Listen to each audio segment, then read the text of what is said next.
where I'm going. When it speaks about we can take usury, who is that speaking about? Those foreigners, the Nakars around Israel. You can take usury from them. You can't do it to a Gar because they've attached themselves to Israel and keep the law, statutes, and commandments. That makes them one with us. Well, it said one law for the stranger and for the Israelite. Go to the home. No, to the homeborn. You can't do that. Yep.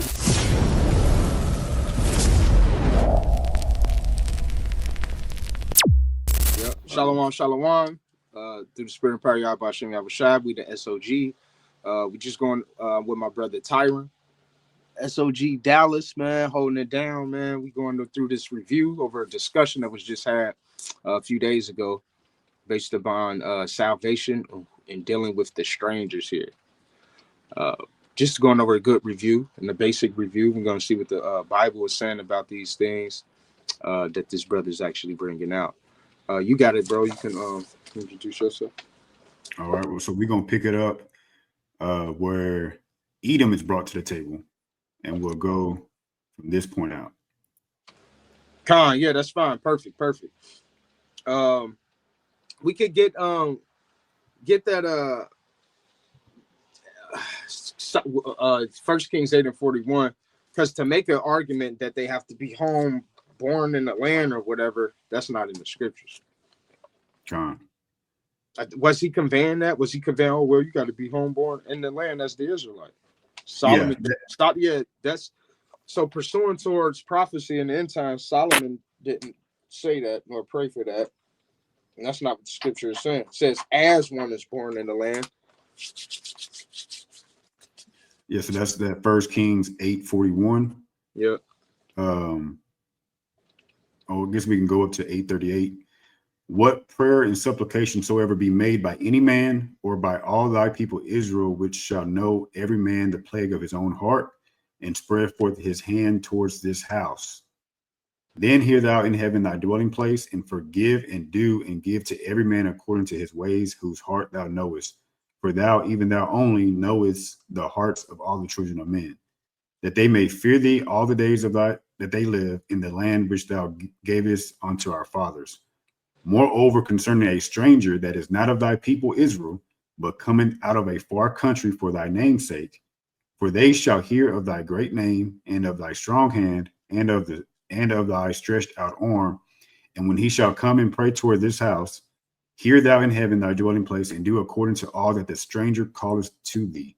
For that all people of the earth may know thy name, to fear thee, as do thy people Israel, and that they may know that this house which I have built is called by thy name. Right. I mean, just clearly and easily simple and displayed. King Solomon wasn't praying against or going against the law, statutes, commandments. Yeah, he was keeping them and put up a prayer pursuant to prophecy, expounding on the other nations being able to keep the commandments of God and the heritage of Israel being under sacrifice. So there's no way around it. So any discussion that they even couldn't be in the courts or keep the commandments just got obliterated with a simple book, chapter, and verse. Absolutely. Right? BCV, right? Absolutely. And look, Yep. when we go into that word stranger, it's not even Gar. No. So when it's what's right, Con? So when it says, moreover, concerning a stranger that is not of thy people Israel, this further proves that the Gar is of the people of Israel, because they have enjoined themselves to Israel. This stranger right here is a Nakar. Exactly. What's that word right there for? Is that Nakar? Yeah, Nokri. In that 1 Kings 8? Yeah, it's H52 Kari. Nakari, right, exactly. Yeah. So I mean that's evident. And let's get another one real quick. Deuteronomy chapter 29 and 9. Okay. Yeah, because we saying the other nations can be saved. Will they have a direct same salvation as Israel? Meaning, will Moab have 12 gates? No. Will any other nation of people have 12 gates of their own? No, because if that was the case, they would have their own Messiah set up and they would go through their gates. They're coming through the gates of Israel. Hierarchy, right? A lot of you guys confuse hierarchy with what's happening in salvation. So if you want to say their salvation isn't like ours, right? Because the Israelites have the hierarchy. That's fine. The fact that the nations have to be grafted into the olive branch, which is Israel, shows you a hierarchy. The question and context matter of what we're of what we're talking about is, can the other nations be saved? Meaning put down sin. Can their souls be redeemed? That's what we're talking about. Yes, they can. And it's written in the contract. You can read that. All right. You said Deuteronomy 29? 29 verse 9. Read that thing on down. All right. Keep therefore the words of this covenant and do them, that ye may prosper in all that ye do. Ye stand this day, all of you, before the Lord your God, your captains of your tribes, your elders and your officers, with all the men of Israel, your little ones, your wives, and thy stranger that is in thy camp, from the hewer of thy wood unto the drawer of water. Stop right there. From the hewers of the wood unto the drawers of the water. The men, the elders, was all accounted for. Then the women and the children. That was all the family of Israel. Right? Then it said, from the hewers of the wood unto the drawers of the water. So we're dealing with a hierarchy within this contract. So we got that out the way. The question is, can everybody within this contract be redeemed and have salvation? The answer is yes. You keep going and reading a little bit. All right. Verse 12, 29 and 12. That thou shouldest enter into covenant with the Lord thy God, and into his oath, which the Lord thy God maketh with thee this day, that he may establish thee today for a people unto himself, and that he may be unto thee a God, as he has said unto thee, and as he has sworn unto thy fathers, to Abraham, to Isaac, and to Jacob. No different from what we just read out of 1 Kings 8 and 41. Right? How he had gave the land to our fathers. Right? King Solomon recognized that. I already knew that wasn't up for discussion. He just said, moreover concerning the strangers that's not of your people. Hear thou in heaven, do and forgive. Same guidelines that we see in the contract, which proves King Solomon wasn't even going against Torah when he prayed for that. Still kept Torah. You can finish that out right there for that point. All right. But with him that standeth here with us this day before the Lord our God, and also with him that is not here with us this day. I also want to pull that. I think it's 31. Deuteronomy 31. Yeah, it's let me see.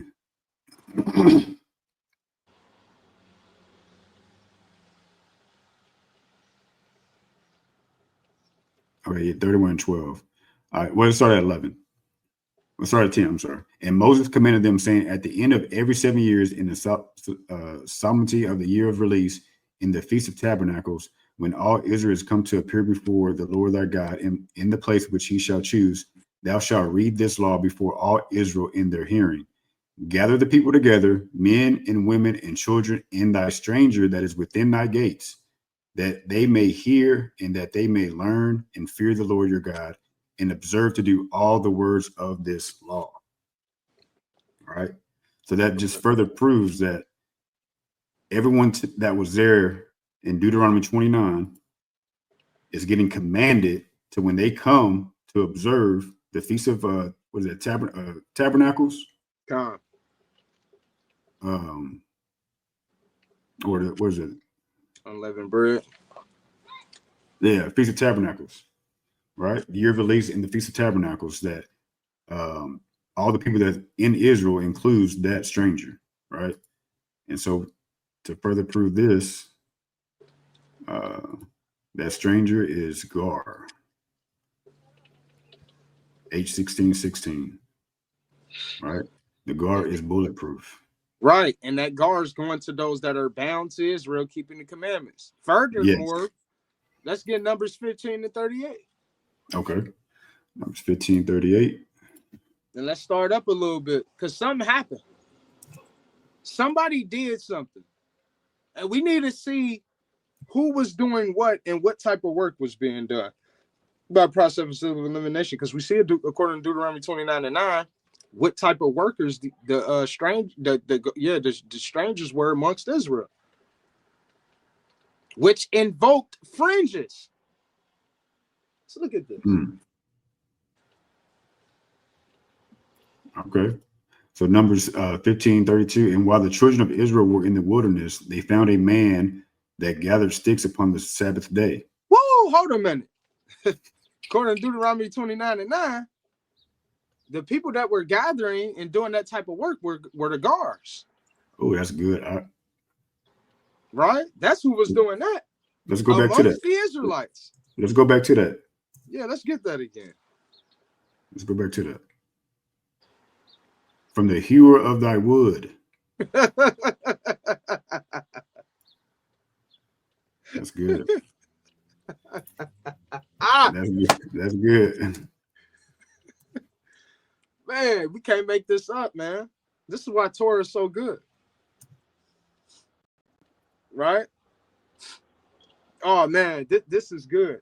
And what a lot of people are doing is by excluding the nations is breaking Torah, and we're going to prove that out the Torah. Yes, yes. And it invokes a curse, according to Malachi. Yep. When you turn the stranger away, it invokes a curse. So we'll get that too. Come on, yeah, we're gonna bring this stuff out the law. Yeah, it's coming out today. And the thing with this is, though, the reason why we didn't start at the beginning of the video is the beginning of the video, he's saying is that a stranger is a non-Israelite sojourning in Israel, right? And then he says sometimes it can be a non-Israelite, sometimes it can be an Israelite, which is false. An individual Israelite is never called a gar, right? Right. All right, here we go. So Numbers 15:32. And while the children of Israel were in the wilderness, they found a man that gathered sticks upon the Sabbath day. And they that found him gathering sticks brought him unto Moses and Aaron and unto all the congregation. And they put him in ward because it was not declared what should be done to him. And the Lord said unto Moses, the man shall be surely put to death. All the congregation shall stone him with stones without the camp. And all the congregation brought him without the camp and stoned him with stones, and he died, as the Lord commanded Moses. And the Lord spake unto Moses, saying, speak unto the children of Israel, and bid them that they make them fringes in the borders of their garments throughout their generations, and that they put upon the fringe of the borders a riband of blue. And it shall be unto you for a fringe, that ye may look upon it and remember all the commandments of the Lord, and do them, that ye seek not after your own heart and your own eyes, after which ye used to go a whoring, that ye may remember and do all my commandments and be holy unto your God. I am the Lord your God. I am the Lord your God, which brought you out of the land of Egypt to be your God. I am the Lord your God. See that? And that law separated them. You know what I mean? It showed you like, all right, well, let's keep don't do what these strangers are doing. That's gonna go off into a heathen type of way. Here's a border of blue as a fringe, so you can remember to keep all of these commandments, man. Come on. And a quick note, you see how they had to put him in ward because there wasn't a punishment yet for what he did. That's right. Right. And we see the Most High doing this a few times to where a situation occurs, and then he has to follow up with instituting a new precept or a new commandment. Right.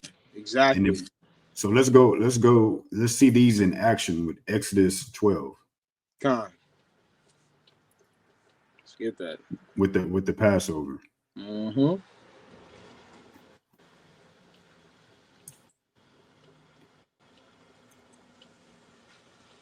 All right. And the Lord spake unto Moses in the land of Egypt, saying, this month shall be unto you the beginning of months. It shall be the first month of the year to you. Speak unto all the congregation of Israel, saying, in the 10th day of this month, they shall take to them every man a lamb according to the house of their fathers, a lamb for an house. Right. So this is speaking of Passover. Correct. Right. So let me skip to, let's see. Let's see, verse 11. Right. So he's telling them how to eat it. Verse 11, and thus shall ye eat it with your loins girded, with your shoes on your feet, and your staff in your hand, and ye shall eat it in haste. It is the Lord's Passover. Right. So he's instituting the Passover. Right. Then he goes into unleavened bread. Verse 15, 7 days shall ye eat unleavened bread. Even the first day ye shall put away leaven out of your house, for whosoever eats leavened bread from the first day unto the seventh day, that soul shall be cut off from Israel. Right.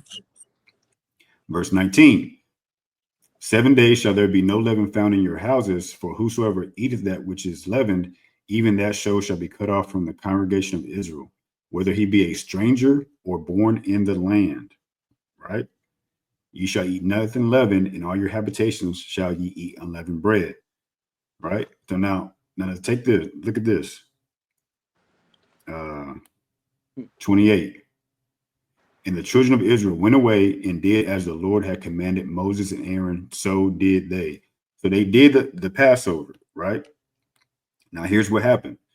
Just like that Gar was picking up sticks and it instituted the fringes. 38, it says, and a mixed multitude went up also with them, and flocks and herds, even very much cattle. So now the mixed multitude has come out with Israel. Right? God. So now look what he has to institute, because those guards have attached themselves to Israel. Now he institutes verse 43. And the Lord said unto Moses and Aaron, this is the ordinance of the Passover.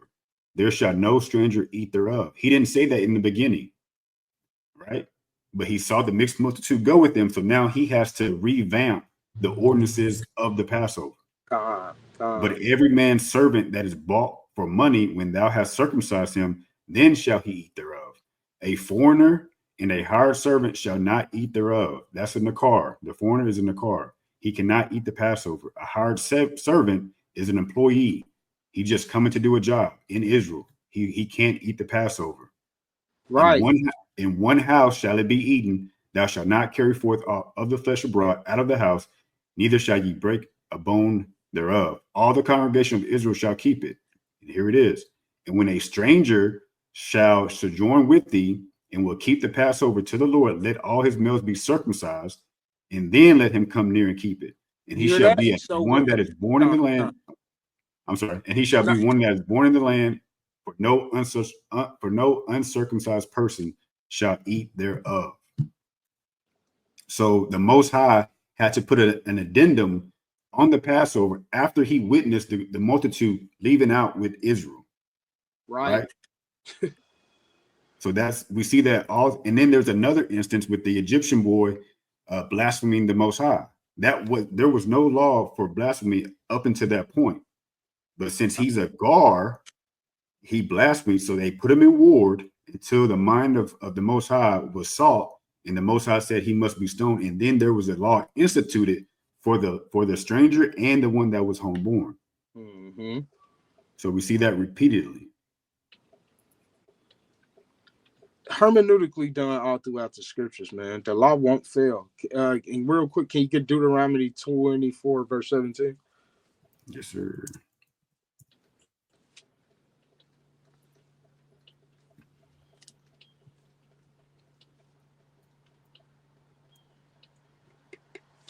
There's laws dealing with the stranger amongst Israel the whole time. And if brothers don't get into this language, they won't know. Yes, sir. Deuteronomy 24:17. Thou shalt not pervert the judgment of the stranger, nor of the fatherless, nor take a widow's raiment to pledge. Straight and cut, man. If the other nations can't be saved and can't keep the commandments or whatever, why is there laws pertaining to the stranger? Even telling you to be honest. This is an honesty law. Yeah. This is a law of ruling well and being loving. Don't pervert the judgment of the stranger, and it has to be in there for simple-minded brothers out here lying on the text. Yeah. Yet again, look at this precept. Come.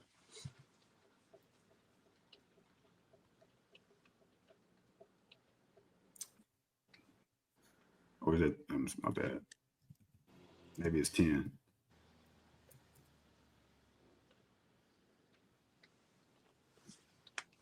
All praises to the Most High.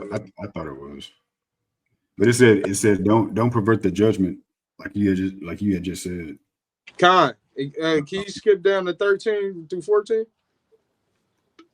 I mean Deuteronomy 25, 13 through 14. Yes, sir. Then I guess we could play some more of the video if we could. Yeah. Bro, just daggered up already. No, yeah. Oh, yeah. So Deuteronomy 25:13, thou shalt not have in thy bag divers weights, a great and a small. Thou shalt not have in thy house divers measures, a great and a small. Right. Just going into basically having a perfect and just weight and measures. In our bag and house, I believe, is that just dealing with how we judge them. But yeah, how we handle business. Yeah, exactly. Just in general. Yeah. Yeah. In our days, I think it says in our days to be increased. Yeah.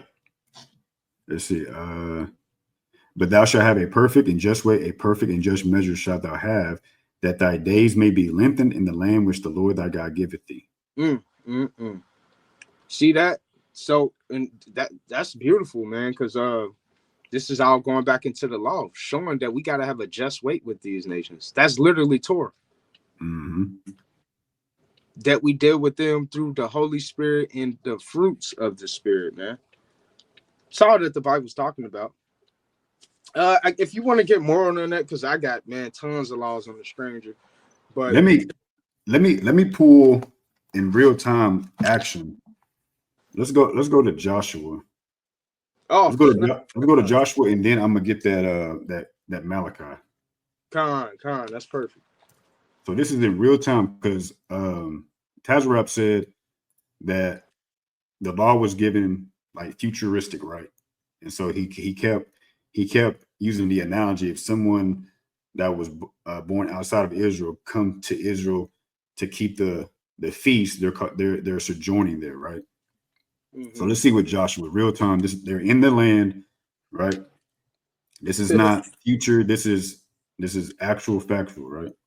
So it says these were the cities appointed for all the children of Israel, right? So mind you, they already took over Israel. They already wiped out everybody. Not everybody, but everybody that needed to be wiped out for the most part. So these were the cities appointed for all the children of Israel and for the stranger that sojourneth among them, that whosoever killeth any person at unawares might flee thither and not die by the hand of the avenger of blood until he stood before the congregation. So this is real time. They're doing what was found in Torah about the cities for the manslayer. Right. So, and the stranger here, it describes the stranger that sojourneth, right? These are not for Israelites that are coming to do feasts, right? They are coming into Joshua right here. They're coming into the land. They're conquering. Now they're divvying up the land. So they had to appoint those cities prescribed in Torah. They're doing that, but the cities was also for the stranger that sojourneth among them, right? They're not at this point, they're not doing any kind of feast days. They're not celebrating anything, right? But it shows that in real time, that stranger was not no Israelite coming to visit for the feast. This was a stranger that lived among them, and they needed a city as well to flee to in case they killed somebody, right? In case they were accused of being a manslayer, right? So this pretty much nullifies his whole argument that a stranger, when it says homeborn, is a stranger sojourning, and he's supposed to be treated like one that's born in the land. We just definitely just cut that to shreds. That's why the beginning of the video, we don't even have to go over, because we've already pulled precepts that show that a stranger is in fact a non-Israelite, and it's not an Israelite visiting for Passover. Man. All praises to the Most High, bro. It's clear and it's cut. That's why these brothers be making these simple arguments to kind of dodge what's actually happening in the scriptures and what we seeing in the Torah. Absolutely, they got to get that hate out their heart. That's what that is. So look at Malachi 3:5. And I will come near to you to judgment, and I will be a swift witness against the sorcerers and against the adulterers and against false swearers and against those that oppress the hireling in his wages, the widow and the fatherless, and that turn aside the stranger from his right. And fear not me, saith the Lord of hosts. I'm telling you. And the stranger's right. They have, what is they right? They keep the commandments of the Most High God and join themselves to the Israelites. They have a right to the covenant and the covenantal promises. Right, which is why we just read Deuteronomy chapter 24 and 17 that says, do not pervert the judgment of the stranger or widow. Absolutely. Dang, so the scripture you just read just circumferenced the Torah yet again. Yeah. Just like King Solomon did. Yep. Yes, sir. Hermeneutics. It's all hermeneutically sound, man. This is all right here, man. This is real good. This is real good, man.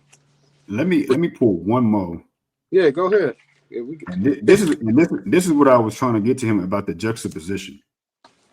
I feel like he was missing what I was saying. Right? Juxtaposition is when two things are compared in opposition to each other. They're totally different. Right? Correct. I don't think unless I wasn't explaining it right or what, and that's why I was trying to tell him, like, anytime it said stranger and homeborn, born in the land, house of Israel, children of Israel, it's juxtaposing a non-Israelite to an Israelite, to a natural bloodline lineage Israelite. That's what that's doing. Right. That's all. That's it. That's all. Nothing to be added, taken out of context. But this, I ain't gonna lie, bro. This is what happened when people don't get into the law. Yes. Because when we go in and visit this dude, this fine, what not right this second, but when we go and deal with Obadiah on this live, man, people gonna have some got some explaining to do when we get this Obadiah, man. For exactly. Not knowing these prophecies, man. Y'all over here lying on the scriptures. So Leviticus 17:8. Look at the juxtaposition.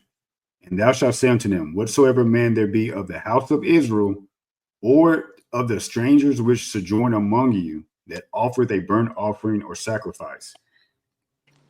I had mentioned one to him, and all he did was focus on anybody can sacrifice. That wasn't the point. The point is the verbiage, right? Look what it's saying.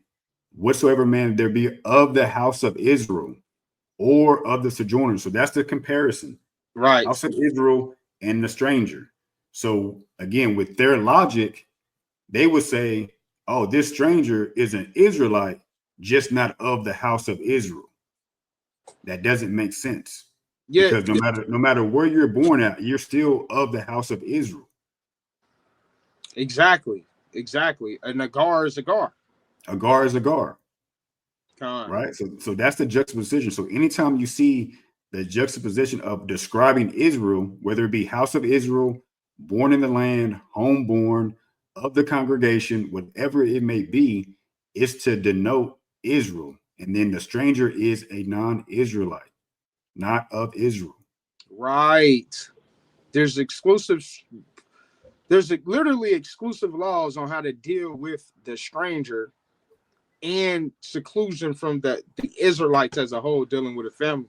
For an example, Deuteronomy chapter 24 and 20, if you don't mind grabbing that. You can read that through 22. Okay. And then I guess we can go back to video. Like, man, I ain't gonna lie, bro. We got man, we got laws all day. Man, we got notice we just been tore up, bro. We ain't had to run to no New Testament. None. We don't even need to go to the New Testament to deal with this. No, we don't. So look, okay, Deuteronomy 24:20. When Yep. thou beatest thine olive tree, thou shalt not go over the boughs again. It shall be for the stranger, for the fatherless, and for the widow. Mm. When thou gatherest the grapes of thy vineyard, thou shalt not glean it afterward. It shall be for the stranger, for the fatherless, for the widow. I mean, how much more simple can these things be? So there's literally a law on how to deal with the stranger and the widow, which are the guards that have subjugated themselves to the Israelites in love. Right. Same way with the widow. Can you read 21 through 22? Yeah. And thou shalt remember that thou was a bondman in the land of Egypt. Therefore, I command thee to do this thing. Mm. And that's it. All praise to the Most High God, man. I mean, this is clear. Real quick, another one, Deuteronomy 26 and 12. So again, what you're demonstrating, bro, is that if a guard is going to be in Israel, they have to keep the law, statutes, and commandments. That's the whole point of a guard.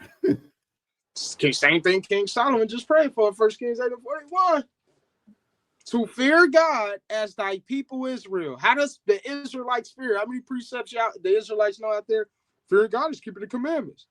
Psalms, I think that's Proverbs 16:19 says the law converts the soul. Yes. Something I hit Nikon with.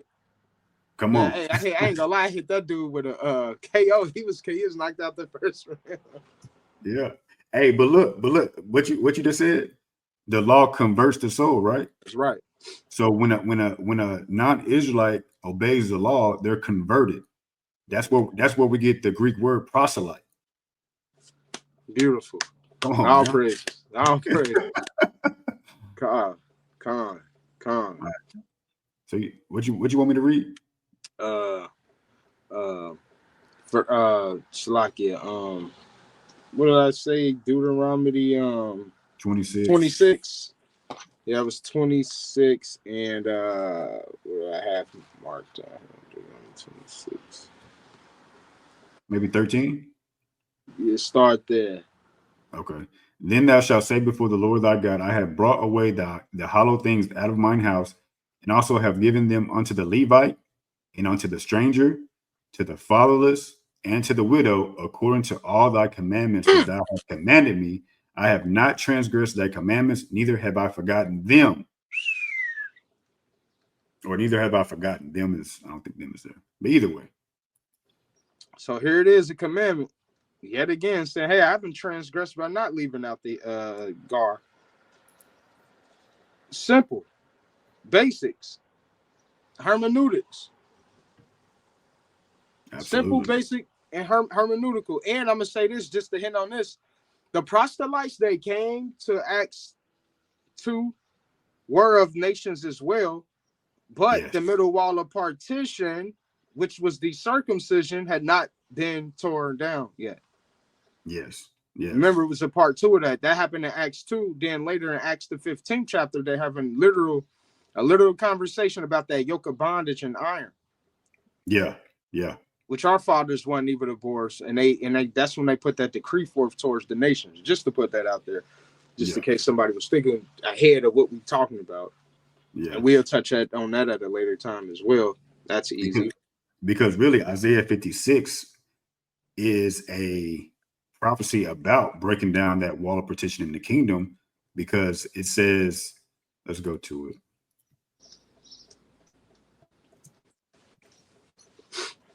Absolutely. Just real quick. It says,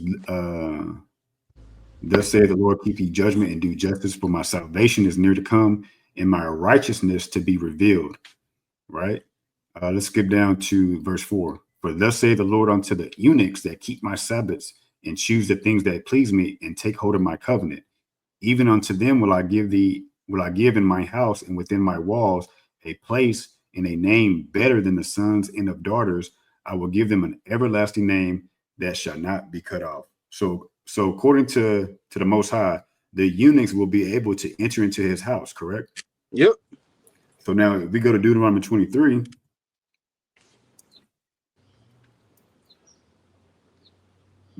it says, he that is wounded in the stones or hath his privy member cut off shall not enter into the congregation of the Lord. Right. So this is what Ephesians 2 is talking about, those laws that separated two groups of people, right? Though that wall is tore down in Christ, because Isaiah 56 is a future prophecy in the kingdom post Christ, right? Exactly. So that cross nullifies this Deuteronomy 23:1, and the Most High confirms this with Isaiah 56.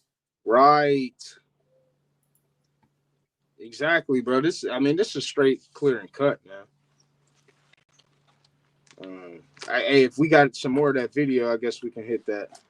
Okay, so now let's get into the video. All right, here we go. Let me make sure I'm sharing. Okay. Right. So now, just to catch y'all up to speed, I've dealt with him with the GAR, and he really didn't have no answer, because I answered all his questions about usury, about the individual Israelite being called a GAR, and things of that nature. So now he's pivoting to his next line of questioning, which is bringing Edom to the table. So let's see where that goes.